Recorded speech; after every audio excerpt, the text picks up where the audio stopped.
India কুরুক্ষেত্রের বিভিন্ন স্থান দেখার পর আমি এখন এসেছি ব্রহ্মা সরোবর নামক স্থানে। ব্রহ্মশ্রী সরোবর স্থান এটি।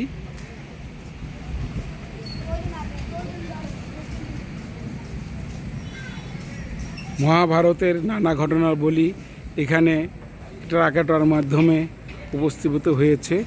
আপনাদের দেখাচ্ছি এরকম বহু অসংখ্য। আর এই সরোবর ব্রহ্মস সরোবর বলা হয় এটিকে। এশিয়ার সর্ববৃহৎ এটি সর্ববৃহৎ এটি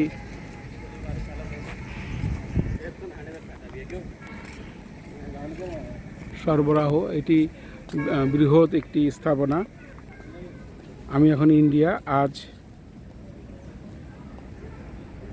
13ই আগস্ট 2026 ইন্ডিয়া কুরুক্ষেত্র নামক স্থান থেকে এই ব্রহ্মস স্থানটিতে আমি এসেছি। বৃহৎ সরোবর এটি। এই সরোবরটি এশিয়ার সর্ববৃহৎ সরোবর বলে আমি জেনেছি এখানে এসে। বিশাল এলাকা জুড়ে।